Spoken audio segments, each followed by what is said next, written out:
మాతృదేవోభవ. నేను మీ డాక్టర్ శ్రీధర్. నా phone number 9295909819. ఇప్పుడు మనము చాలా జ్యోతిషం విషయంలోనే చాలా ముఖ్యమైనటువంటి ఒక విషయం గురించి మనము ప్రస్తావించదలుచుకున్నాము. అది ఏమిటి అన్నట్టయితే, జ్యోతిష్యంలో ముఖ్యంగా వక్రము, స్తంభన, అతిచారము అని చెప్పి ఈ మూడు కూడా ఇంచుమించుగా ఒకే రకానికి సంబంధించినటువంటి విషయాలు. కొన్ని గ్రహాలకు వక్రం మాత్రమే ఉంటుంది. కొన్ని గ్రహాలు అంటే ఏమిటవి అన్నట్టయితే కుజుడు, బుధుడు, గురుడు, శుక్రుడు, శని, ఈ 5 గ్రహాలకి వక్రం ఉంటుంది. రాహుకేతులు ఎప్పుడు వక్రంలోనే సంచరిస్తూ ఉంటారు కాబట్టి వారికి లేదు. సూర్యచంద్రుడికి ఎప్పుడు ఉండదు. ఈ వక్రం అనేటటువంటిది ఈ 5 గ్రహాలకు సంబంధించినటువంటి విషయం. ఇకపోతే స్తంభన అనేటటువంటిది ఉంటుంది. అది కూడా ఇంచుమించుగా ఇదే కోవకు చెందినటువంటిదే. అది అంగారకుడు అంటే మన కుజుడికి మాత్రమే వర్తిస్తూ ఉంటుంది. ఆయన మాత్రమే స్తంభన జరుగుతూ ఉంటుంది. కొన్ని రాసుల్లో వెనక్కి ముందుకి ముందుకి వెనక్కి తిరగడం జరుగుతూ ఉంటుంది కొన్ని సందర్భాలలో. ఇక గురువు దగ్గరికి వచ్చినట్టయితే ఈ గురువుకి కొన్ని సందర్భాల్లో వక్రిస్తూ ఉంటారు, కొన్ని సందర్భాల్లో అతిచారము కూడా ఉంటుంది. ఈ రెండు కూడా గురువుకి వర్తిస్తూ ఉంటాయి. అతిచారము అంటే ఏంటి, వక్రము అంటే ఏమిటి? ఒక గ్రహము దాని యొక్క పరిధి, దాని యొక్క కక్ష్యలో తిరిగేటప్పుడు అన్నిటి కక్ష్యలు ఒకే డిస్టెన్స్ లో ఒకే దూరంలో ఉండవు. కొన్నిటి యొక్క కక్ష్య చాలా చిన్నదిగా ఉంటుంది, కొన్నిటిది పెద్దదిగా ఉంటుంది. ఈ చిన్న కక్ష్యలో తిరిగేటటువంటి ఈ రవి, బుధుడు వీళ్ళున్నా చూడు ఇంచుమించుగా నెల తిరుగుతారు కాబట్టి వారి కక్ష్య చాలా చిన్నదిగా ఉంటుంది. అలాగే ఒక శుక్రుడినో మరొక మరి ఎవరో పెద్ద గ్రహాలు కనుక తీసుకున్నట్టయితే వారు బాగా పెద్దది ఉంటుంది. ఒక ఒక వృత్తం పూర్తిగా చూసుకురావాలి అన్నట్టయితే 12 రాసుల్ని వాళ్ళకి చాలా టైం పడుతుంది. అందుచేత వీళ్ళకి ఏంటంటే కొంచెం పెద్దగా ఉంటుంది కాబట్టి అలా ఆ కారణం చేత ఆ ముందుకు వెళ్ళినటువంటి చిన్న వృత్తంలో తిరిగేటటువంటి గ్రహం ముందుకెళ్ళినట్టుగా మనకు కనిపిస్తుంది. ఈ పెద్ద వృత్తంలో తిరిగేటటువంటిది వెనక్కి పడినట్టుగా కనిపిస్తుంది. నిజానికైతే వక్రము అనేది లేదు, కానీ ఫలితాలైతే అవే ఫలితాలు ఇస్తూ ఉంటాయి. వక్రం నుంచి చూసినా అక్కడి నుంచి ఏ స్థానంలో ఆయన కరెక్ట్గానే తిరుగుతున్నాడు, కానీ ఆయన అక్కడి నుంచి ఆ గ్రహం యొక్క రేస్ అంటే కిరణాలు ఏవైతే ఈ భూమి మీద ఉన్నటువంటి ఈ మానవుల మీద పడుతున్నాయో ఆ ప్రదేశంలో ఉన్నటువంటి ఆ రేసు యొక్క ప్రభావమే మనిషి మీద కనిపిస్తూ ఉంటుంది. ఇది వక్రము. ఇక్కడ అతిచారం అంటే నిజానికి గురువు ఒక రాశిలో 1 సంవత్సర కాలం పాటు ఉండాలి. కొన్ని అలాగే ఉంటారు కూడా. అప్పుడప్పుడు వక్రించడం అనేది మామూలు అనుకోండి.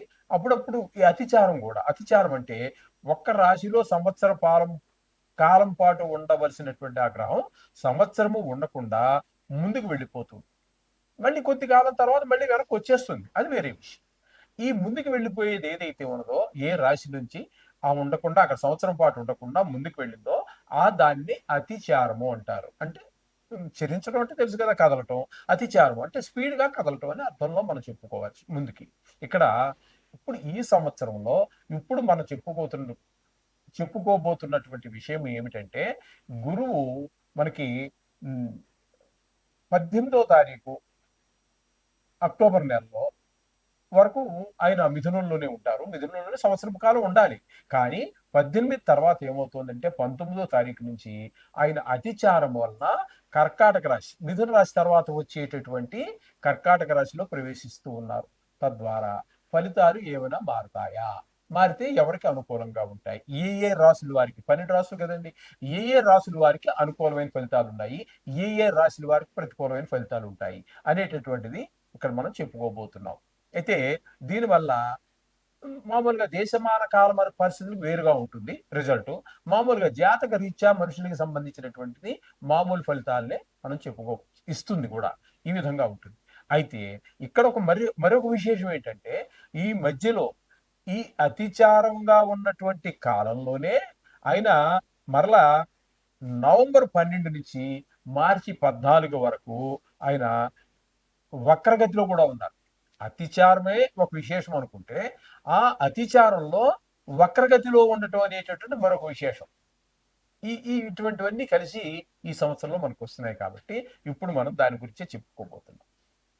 అయితే ఈ అతిచారం వల్ల మిథున రాశిలోంచి కర్కాటక రాశిలోనికి ఆయన ప్రవేశించడం ద్వారా వచ్చినటువంటి తేడా ఏమీ ఉండదు. కర్కాటక రాశిలో ఏ రాశి వారికైనా సరే కర్కాటక రాశిలో కనుక గురుడు ఉంటే ఏ ఫలితం, ఇప్పుడు మేషరాశి వారు ఉన్నారు, మేషరాశి వారికి కర్కాటకం 4వ రాశి అవుతోంది కాబట్టి 4వ స్థాన ఫలితాన్ని ఇస్తారు. అలాగే సింహం ఉంది, సింహం ఉందనుకోండి, వృషభం ఉందనుకోండి, వృషభానికి 3వ రాశిలో కర్కాటకం, అంతే కదండి. అంచేత 3వ రాశి ఫలితాన్ని ఇస్తారు.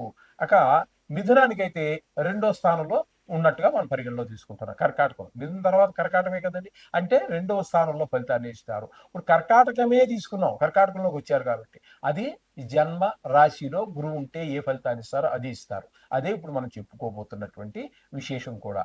అయితే ఈ వక్రంలోకి వచ్చిన తర్వాత ఫలితాలు ఏ విధంగా మారతాయా అని చాలా మందికి డౌట్ ఉంది.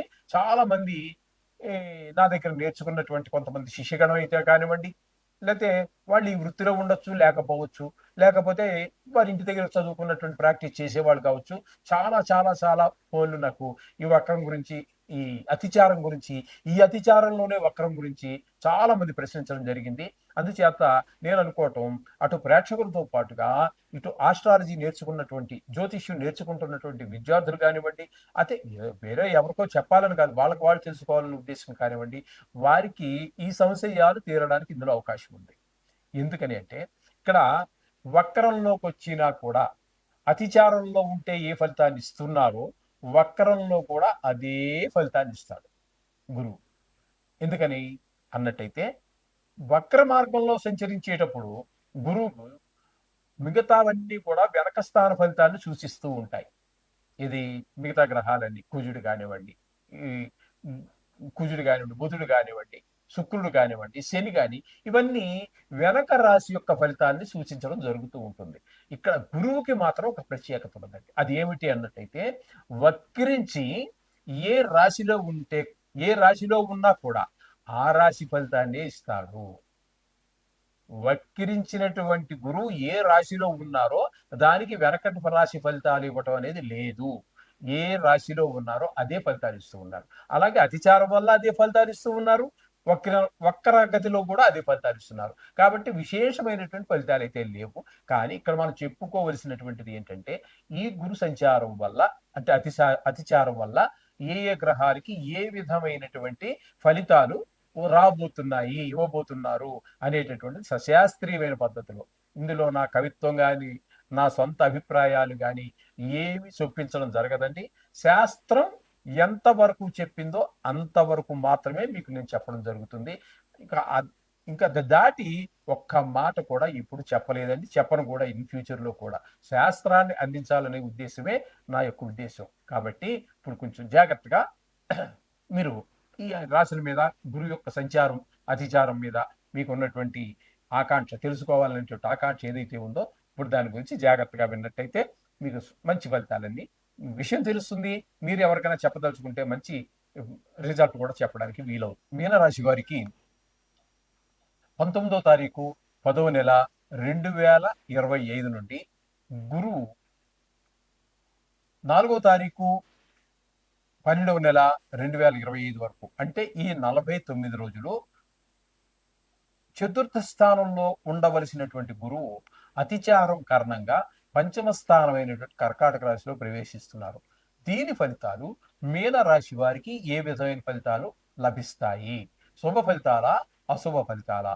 శుభ ఫలితాలు అయితే ఏ విషయాల్లో శుభ ఫలితాలు ఇస్తాడు, అశుభ ఫలితాలు అయితే ఏ విషయాల్లో అశుభ ఫలితాలు ఇస్తారు అనేటటువంటిది సశాస్త్రీయమైన పద్ధతిలో మనం చెప్పుకునే ప్రయత్నం చేద్దాము. శాస్త్రకారులు చెప్పింది మాత్రమే మనం చెబుతున్నాము. ఇందులో నా అభిప్రాయాలు చొప్పించేటటువంటి అవకాశమే లేదు, అది నా ఉద్దేశం కూడా కాదు. కాబట్టి ఇక్కడ పంచమ స్థానంలో గురువు ఉండటం వల్ల మీనరాశి వారికి ఈ 49 రోజులు, తదుపరి మళ్ళీ చతుర్థ స్థానంలోకి వచ్చేస్తారు కాబట్టి చతుర్థ స్థాన ఫలితాలు ఇస్తారు. ఇక్కడ మనం చెప్పుకోవాల్సింది 5వ స్థాన ఫలితాలు. కాబట్టి ఇక్కడ శాస్త్రం చెప్పుకుందాం. అర్ధలాభం తథా ఐశ్వర్యం స్వకర్మ రతిహర్షితం సదా స్వజన సౌఖ్యం చ పంచమస్తే భవేత్ గురౌ. గురువు పంచమస్తే ఐదో స్థానంలో కనుక ఉన్నట్టయితే జరగబోయేది ఏంటంటే అర్ధలాభం. డబ్బులు డబ్బులు చాలా లాభం. మీరు ఊహించిన దానికన్నా ఎక్కువగా వస్తుంది. సొంత వ్యాపారం అయినా సరే, ఉద్యోగం అయినా సరే, అలా ధన లాభం వస్తుంది. ఈ విధంగా ధనలాభం వస్తుంది. తథా ఐశ్వర్యం, ఐశ్వర్యం కూడా ధనం వేరు ఐశ్వర్యం వేరు. ఆ విధంగా వస్తుంది, సంపద వస్తుంది. ఆ, ఆ, చేసేటటువంటి వృత్తిలో అభివృద్ధి. మీరు ఏదో పని చేస్తూనే ఉంటారు కదండి. పూర్తిగా కంప్లీట్గా బెడ్ రీడ్ అయినటువంటి వాడు ఏ పని చేయలేడు. లేకపోతే మరీ ముసలివాడు చేయలేడు, లేదా పిల్లవాడు చేయలేడు. ఒక మాదిరిగా ఫిజికల్లీ హ్యాండిక్యాప్డ్ అయినా కూడా చేయగలిగితే ఏదో పని చేసో రూపాయి తెచ్చుకుంటూ ఉంటాడు గౌరవంగా బతకాలనే ఉద్దేశంతో. అటువంటి వాళ్ళకు కూడా చేసేటటువంటి వృత్తిలో అభివృద్ధి కనిపిస్తుంది అని చెప్పేసి, కుటుంబం అంతా కూడా సౌఖ్యంగా ఉంటుంది ఈ 49 రోజులు అని చెప్పేసి మనకి శాస్త్రకారులు తెలియజేశారు. కాబట్టి వీరికి కూడా, మీనరాశి వారికి కూడా గురువు యొక్క అనుగ్రహం పరిపూర్ణంగా ఉందని చెప్పుకోవాలి. కాబట్టి ముఖ్యంగా పంచమ స్థానం అని అంటే వీళ్ళు చెప్పలేదు కానీ విశేషంగా చెప్పుకోవాలి అన్నట్టయితే పంచమ స్థానం ఐదో స్థానం కాబట్టి మీ సంతానం కూడా మంచి అభివృద్ధి, బాగా చదువుకోవటం అవన్నీ చేస్తూ ఉంటారు. ఈ విధమైన ఫలితాలన్నీ కూడా మీకు ఈ గురువు ఇవ్వబోతున్నారు. కాబట్టి ఆయన శుభ ఫలితాలు ఇచ్చినా అశుభ ఫలితాలు ఇచ్చినా కూడా తప్పకుండా ప్రతిరోజు ఏదో అశుభ ఫలితాలు ఇచ్చినప్పుడు మొక్కుతాను, కొబ్బరికాయ కొడతాను, అలా కాదండి. శుభం ఇచ్చినా అశుభాలు ఇచ్చినా, నీటం ఇచ్చినా పాలం ఇచ్చినా నీదే భారం అంటారు చూసారా.